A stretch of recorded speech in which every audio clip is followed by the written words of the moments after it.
સુરતના માંગરોળ તાલુકામાં મેગા ડિમોલિશનની કાર્યવાહી। જંખવાવના મુલતાની વાડ વિસ્તારમાં દાદાનું બુલડોઝર ચાલ્યું છે। મામાફળિયા વિસ્તારમાં પણ ગેરકાયદે નિર્માણ પર બુલડોઝર ફેરવી દેવાયું। ગુનેગારોના 15 જેટલા કાચા પાકા બાંધકામો ઉપર બુલડોઝર ફેરવી દેવાયું છે। ચુસ્ત પોલીસ બંદોબસ્ત વચ્ચે મેગા ડિમોલિશન શરૂ કરવામાં આવ્યું છે। 5 જેસીબી મશીન અને ટ્રેક્ટર સહિતના સાધનોની મદદથી ડિમોલિશનની કાર્યવાહી હાથ ધરવામાં આવી છે। તો સુરતનું માંગરોળ જ્યાં મેગા ડિમોલિશન હાથ ધરાયું છે। જંખવાવના મુલતાની વાડ વિસ્તારમાં દાદાનું બુલડોઝર ચાલ્યું છે। તો સાથે સાથે મામાફળિયા વિસ્તારમાં પણ ગેરકાયદે નિર્માણ પર બુલડોઝર ફેરવી દેવામાં આવ્યું છે। ગુનેગારોના લગભગ 15 જેટલા કાચા પાકા બાંધકામો દૂર કરવામાં આવ્યા છે। ચુસ્ત પોલીસ બંદોબસ્ત સાથે મેગા ડિમોલિશનની કાર્યવાહી હાથ ધરવામાં આવી છે। તો 5 જેટલા જેસીબી મશીન ટ્રેક્ટર સહિતના સાધનોની મદદથી આ ડિમોલિશનની કાર્યવાહી અત્યારે ચાલી રહી છે।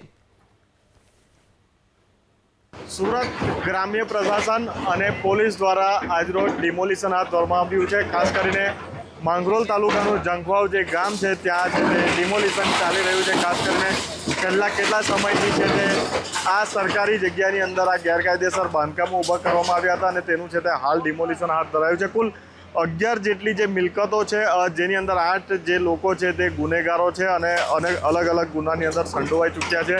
તેઓની મિલકતનું જે તમામ સર્વેની કામગીરી પૂર્ણ કરી અને આજે છે તે ડિમોલિશન હાથ ધરવામાં આવ્યું છે। ખાસ કરીને જિલ્લા પોલીસનો મોટો પોલીસ કાફલો, જિલ્લા પોલીસ વડા, ડીવાયએસપી, પીઆઈ સહિતનો મોટો પોલીસ કાફલો હાલ ઘટના સ્થળે છે અને હાલ છે તે ડિમોલિશનની પ્રક્રિયા ચાલી રહી છે। હાલ આપણી સાથે છે તે વિસ્તારના પ્રાંત અધિકારી કૌશિક જાદવ સાહેબ, એમની સાથે સીધો ચર્ચા કરવાનો પ્રયાસ કરીશું। સાહેબ, ડિમોલિશન હાથ ધરવામાં આવ્યું છે, શું કહેશો?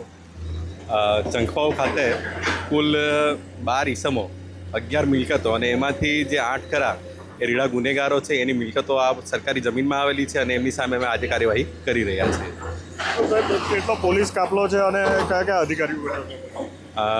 સુરત જિલ્લા રૂરલના એસપી શ્રી રાજેશ ગઢિયા સાહેબ સાથે છે, સાથે 4 ડીવાયએસપી સાહેબો છે અને એમની સાથે આશરે 301 જેટલા પોલીસ કાફલો આજે અહીંયા આવેલ છે। બિલકુલ, તો જે રીતે સાહેબ જણાવી રહ્યા હતા, પ્રાંત અધિકારી જણાવી રહ્યા હતા, હાલ છે તે ડિમોલિશનની પ્રક્રિયા હાલ છે તે ચાલુ કરી દેવામાં આવી છે। ગફુર મુલતાની કરીને જે વ્યક્તિ હતા તેમનું આ ઘર હાલ છે તે તોડવામાં આવી રહ્યું છે।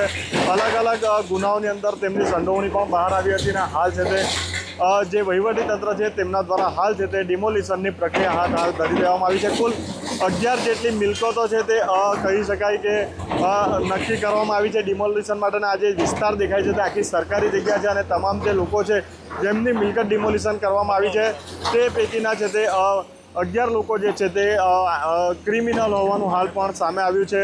છેલ્લા કેટલાય સમયથી છે તે આ પ્રોસિજર ચાલી રહી હતી અને હાલ છે તે આ ડિમોલિશનની પ્રક્રિયા હાલ છે તે જિલ્લા વહીવટીતંત્ર દ્વારા હાલ હાથ ધરવામાં આવી છે। ઇન્દ્રમલ શાહ, એબીપી અસ્મિતા, સુરત।